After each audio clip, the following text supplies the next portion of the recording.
దేవదేవుని ఏడుకొండల వెంకటేశ్వర స్వామి వారికి నాకు నమస్కారాలు తెలియజేసుకుంటూ ఈ రోజున మన వైఎస్ఆర్సీపీ పార్టీ అధ్యక్షుడు జగన్మోహన్ రెడ్డి ఆదేశాల ప్రకారం మన జిల్లా అధ్యక్షుడు దాడిశెట్టి రాజు గారి ఆదేశాల ప్రకారం ఈరోజు మన కొట్టాం గ్రామంలో వెంకటేశ్వర స్వామి గుడి వద్ద మన తిరుమల తిరుపతి దేవస్థానం చైర్మన్ గారైనటువంటి నాయుడు గారు ఆయన యొక్క పద్ధతులు నచ్చక ఆయన సోషల్ మీడియాలో వచ్చిన వీడియోలన్నీ చూసిన తర్వాత కూడా ఇంకా ప్రభుత్వం వారు ముఖ్యమంత్రి గారు ఎందుకు ఇంకా ఆయన పదవిలో ఉంచారో అర్థం అవ్వట్లేదు. అదే జగన్మోహన్ రెడ్డి గారు అయితే గతంలో పృథ్వీరాజ్ గారు ఆయన చైర్మన్గా వేసి ఆయన వెంటనే ఇలాగ వీడియోలో తప్పు చేసినప్పుడు వెంటనే ఆయన పదవి నుంచి తీసేశారు. అలాగే అదేవిధంగా కూడా ఈ బిఆర్ నాయుడు గారిని కూడా ఆ తప్పులు దొరికాయి కాబట్టి ఆయన పరిశీలన చేసి అర్జెంటుగా ఆ యొక్క పదవి నుంచి ఆయన తొలగించవలసిందిగా మా అందరి తరఫున సరే కోరుతాను.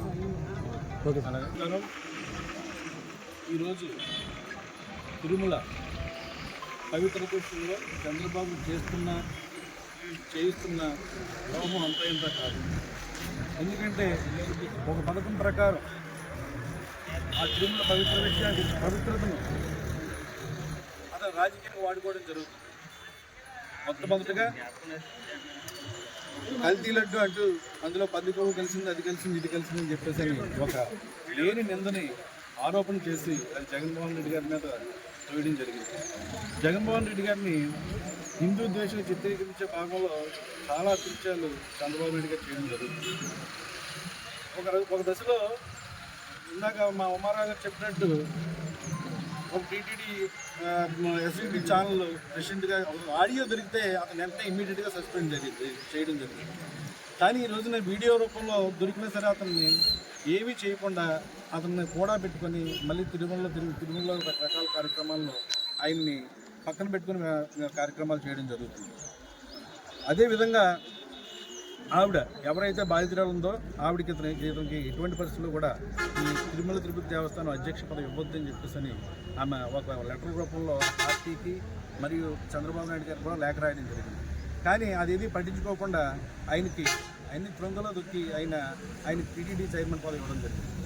ఎందుకు చేస్తున్నావే అంటే ఆయనకి బాగా TV5 ఛానల్ ఆయనకు ఉంది, నువ్వు ఎన్నంటే చేసుకో ఏమంటే చేసుకో అని మరి ఆయనకి హామీ ఇచ్చాడో తెలిసి కూడా అతను ఎందుకు కంటిన్యూ చేస్తారో అర్థం అవ్వట్లేదు. వాళ్ళకి లాలూచి ఎవరన్నా చేస్తే అది పెద్ద తప్పు, ద్రోహం, చెప్పేవన్నీ శ్రీనిధులు చేసేవన్నీ ఏదో అన్నట్టుగా ఆయన మరి ఎందుకు ఆయన వత్తాసు పలుకుంటూ వస్తున్నాడో తెలియదు. నిన్న కాక మొన్న ఈ ఒంటిమెట్ట ఆలయంలో కూడా ఆయన కూడా తిప్పుకోవడం జరిగింది. తిరుమల గురించి ఊరికే చించుకొని తిరుమల పవిత్రత కాపాడుతాను, తిరుమలను అలా చేస్తాను ఇలా చేస్తాను, తిరుమల మాకేమో ఆరాధ్య దైవం ఆ దైవం ఈ దైవం అని చెప్పే చంద్రబాబు నాయుడు ఈ విషయంలో మాత్రం నిమ్మకు నీరెత్తినట్టు అసలు కనీసం దాని మీద కనీసం విచారణ కూడా లేదు. విచారణ కూడా చేయకుండా అతను అలా కంటిన్యూ చేస్తున్నాడంటే దాని వరకు ఏదో పెద్ద కుట్ర ఉందనేది మనకు అర్థమవుతుంది. అలాగే చంద్రబాబు నాయుడు గారు ఎన్ని చేసినా సరే ఏం చేసినా సరే ప్రజలన్నీ గమనిస్తున్నారు.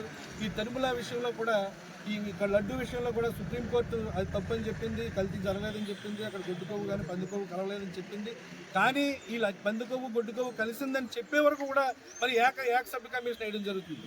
అంటే అతను ఏమైతే అన్నాడో అనాలోచితంగా అవన్నీ జరుగుతున్నాయి అనే ఒక దుష్ప్రచారాన్ని ప్రజల్లో బలీయంగా తీసుకెళ్లడం కోసం, జగన్మోహన్ రెడ్డి గారిని బద్నాం చేయడం కోసం, జగన్మోహన్ రెడ్డి గారిని హిందూ ద్వేషం చిత్రీకరించడం కోసం సాక్షాత్తు అందరికీ ప్రత్యక్ష దైవం అంటే కలియుగ దైవం, అందరికీ ఎంతో ఆరాధ్యం, ఎంతో నమ్మకం మన కలియుగ దైవం. ఎంతోమంది ఎన్నోసార్లు వాళ్ళు తిరుపతి వెళ్ళి మనకు ఏదైనా మనం జరగకపోతే జరుగుతాయని చెప్పేసి భావించే కలియుగ దైవాన్ని కూడా అతను రాజకీయంలో లాగి జగన్మోహన్ రెడ్డి గారు అంటే ఆయన భయం. 11 సీట్లు వచ్చాయని ఒక పక్కన అంటూనే ఉంటారు, మళ్ళీ జగన్మోహన్ రెడ్డి అంటే భయపడుతూనే ఉంటారు.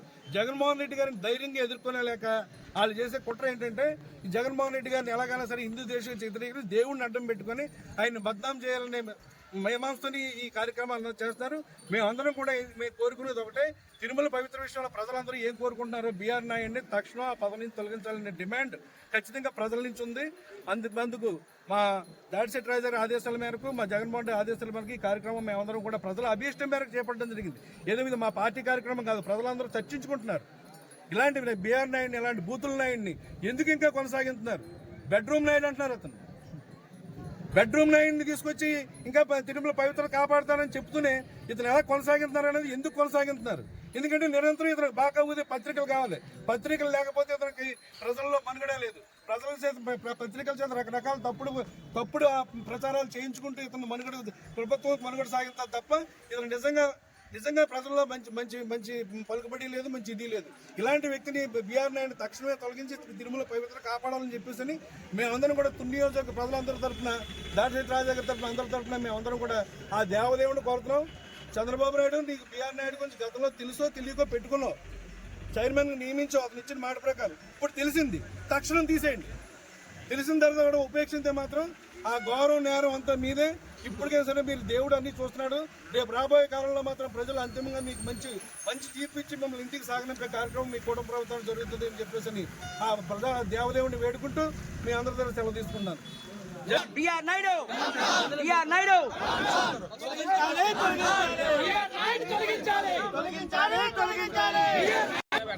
తిరుమల దేవస్థానం పవిత్రత గురించి ఈరోజు ఈ పట్టం గ్రామంలో వెంకటేశ్వర స్వామి దర్శించుకుంటూ ఈ స్వామి ద్వారా ఆ స్వామికి తెలియపరచాలనే ఉద్దేశంతో మేము ఈ ఏర్పాటు చేయడం జరిగింది. మన దేవస్థానం టీటీడీ చైర్మన్ బీఆర్ నాయుడు గారు గతంలో అసలు కార్యక్రమాల్లో అభివృద్ధులు చేయడం జరిగింది. దాని గురించి ఆయనే ప్రజలను ఉద్దేశించి మంచి ఉద్దేశంతో ఆయన తప్పుకుంటే మంచిది, ఆయనే రాజీనామా చేసి నీట్గా తప్పుకుంటే మంచిది. లేదంటే ప్రజలు రాబోయే రోజుల్లో బుద్ధి చెప్తారు.